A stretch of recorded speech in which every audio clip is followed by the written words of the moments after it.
যখন আমি মায়ের কাছে টাকা চাই। ও মামা, কি হয়েছে? বলছি কালকে তো আমার জন্মদিন, আমাকে 500 টাকা দেবে মা। 500 টাকা? কেন, কি হবে 500 টাকা দিয়ে? বন্ধুদেরকে খাওয়াবো। 1 পয়সা রোজগার করার মুরত নেই, উনি 500 টাকা দিয়ে নাকি জন্মদিনে বন্ধুদেরকে খাওয়াতে যাবে? বের এখান থেকে। সব সময় তুমি আমার সঙ্গে এরকম করো। দাও না মা। তুই আর একবার টাকা চেয়ে দেখ, মেরে মুখ ভেঙে দেবো কিন্তু বলে দিলাম আমি। সব সময় এরকম করে। ধুর। আর যখন বোন টাকা চায়। মা মা, হ্যাঁ কি হয়েছে ছুটকি মা? কালকে আমার জন্মদিন, আমাকে 100 টাকা দাও, আমি আমার স্কুলের বন্ধুদেরকে অনেক লজেন কিনে দেব। না, ওইসব টাকা পয়সা খরচ করতে হবে না। তার চেয়ে বরং কালকে আমি তোর জন্য ভালো ভালো তোর পছন্দের খাবার বানাবো, ঠিক আছে? হ্যাঁ, তুমি দেবে না?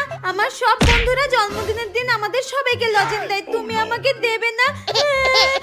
চুপ কর চুপ কর চুপ কর। আচ্ছা ঠিক আছে, আমি কালকে এত বড় একটা লজেন্সের প্যাকেট তোর ব্যাগে দিয়ে দেবো, ঠিক আছে? তোর যত বন্ধু আছে সবাইকে দিই, ঠিক আছে? ইয়ে, আমি সব বন্ধুদেরকে লজেন খাওয়াবো। ইয়ে, ঠিক আছে।